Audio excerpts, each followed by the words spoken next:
We're on problem 167. If 1 plus 1 over x is equal to 2 minus 2 over x, then what does x equal? Well, the first thing I would do is I don't like these x's in the denominator, so just multiply both sides of this equation by x. So I'll get x plus x over x is just 1 equals 2x minus 2. Let's see, now I can subtract 1 from both sides. Actually, let's add 2 to both sides. So you get x plus 3 is equal to 2x. Let's subtract x from both sides. You get 3 is equal to x. And that's choice E. I think I have the hiccups. Hope you don't notice, or if you do it, I hope it doesn't bother you. Problem 168.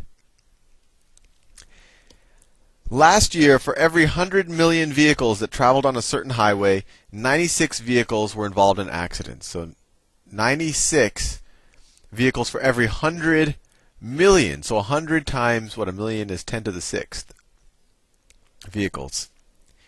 If 3 billion vehicles traveled on the highway last year, how many of those vehicles were involved in accidents?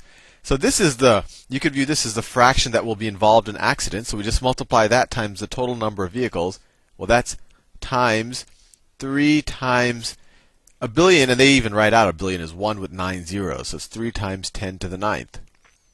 Right? So if we simplify this a little bit, let's see what we can do. So 100 times 10 to the 6th, this is the same thing as 1 times 10 to the 8th. Right? You could view this as 10 to the 2nd times 10 to the 6th is 10 to the 8th. And let's see, if you have a 10 to the 9th in the denominator divided by 10 to the 8th, this cancels out and you're just left with a 10. So the numerator just becomes, well, the denominator becomes 1, and the numerator becomes 96 times 30. And 96 times 30 is, let's see, let's put a 0 here, and then 3 times 6 is 18. 3 times 9 is 27, plus 1 is 28. So 2,880 accidents. Or how many vehicles are involved in accidents? 2,880. C. I think this number is low compared to the reality. I think actually it's closer in the 40,000 range. Anyway, next question. All right, that's what they want. How many of those vehicles were involved in accidents? Yeah, we multiply the fraction that have an accident times the total number of vehicles, and then you get your answer, 2,880. Next question. 169. 30% of the members of a swim team have passed the life-saving test. So 30% passed. Among the members who have not passed the test, 12 have taken the preparatory course. So this is the 70% not passed. And they say that 12 have taken course, so 12 course, and 30 have not taken the course. 30 not taken the course. How many members are in the swim club? So how many people have not passed the test?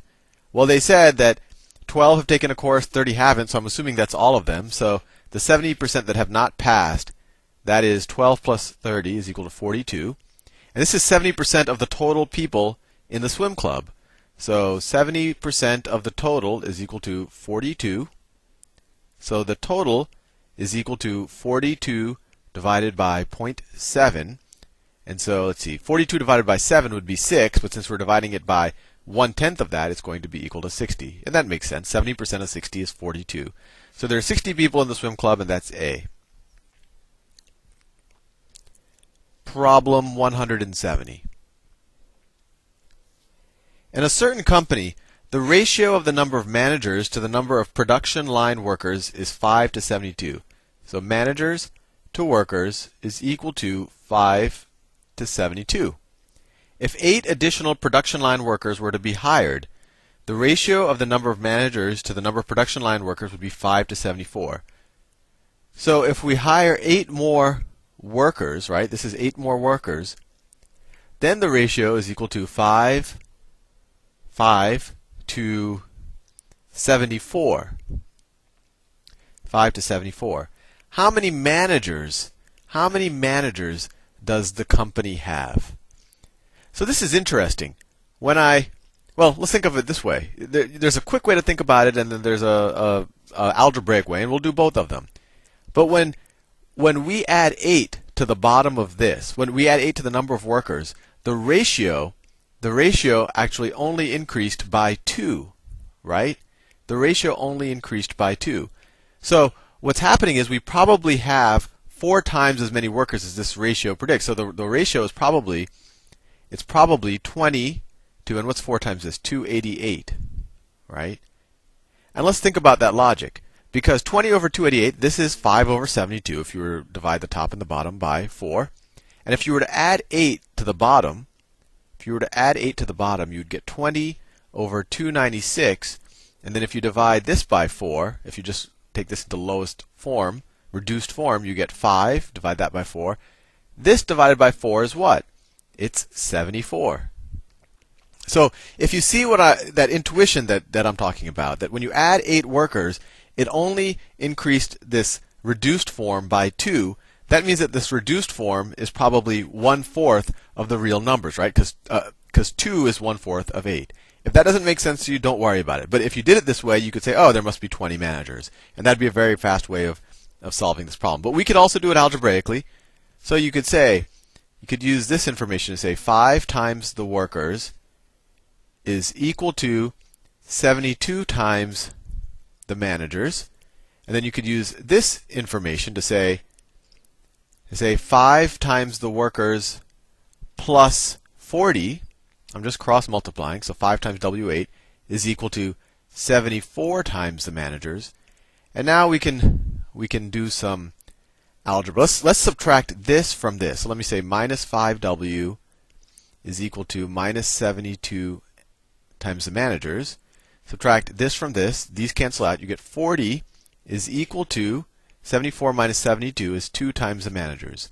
So then you get the managers are equal to 20, which is what we figured out the first time. Maybe this is simpler for you. And I would probably do that on the exam just to make sure I didn't make a careless mistake. Next question. What am I on? Okay, that was question 170, so we're on 171. If x minus 1 squared is equal to 400, which of the following could be the value of x minus 1? X minus 1 squared is equal to 400. So that means that x minus 1 is equal to positive 20, the positive square root of 400. Or, and don't forget this also means that x minus 1 could equal minus 20, right? Because minus 20 squared is also 400, the negative square root. In this case, if you add 1 to both sides, you get x is equal to 21. In this case, if you add 1 to both sides, you get x is equal to minus 19. And they have, so that's what the values of x are. So what could be a value of x minus 5? So x minus 5, that's what they ask for. They're not asking for a value of x. X minus 5 in this case was 21 minus 5. That's 16. X minus 5 in this case, minus 19 minus 5. Minus 19 minus 5, that's minus 24. So x minus 5 could be 16, or it could be minus 24. And they only have this one there, so it's choice C. So they were just testing to see if you remembered that x minus 1 could be the minus square root of 400, the negative square root. Problem 172. Which of the following describes all values of x for which 1 minus x squared is greater than or equal to 0? So let's add x squared to both sides of this equation, right? So then you get 1 x squared plus minus x squared, that's 0, is greater than or equal to x squared. I'm just going to switch it because that's just how I think. X squared is less than or equal to 1. So if I'm going to square a number, we know that x squared, we're dealing with real numbers, so x squared is going to be a positive number. So the only way that I can square a positive number and have it be less than or equal to 1 is if x itself is less than or equal to 1, or it could be greater than or equal to negative 1, right? Because those numbers will square to being positive. So x would be less than or equal to 1, but it can also be greater than or equal to negative 1. And you could try it. Try negative 1/2. Negative 1/2 squared is positive 1/4, right? no matter what, whether it's positive or negative, this is going to be a positive number, and the magnitude can be at most 1. So that takes us from -1 to 1, and even 0 works. So let's see if that's one of the choices. Yep, that's choice E. And I'll see you in the next video.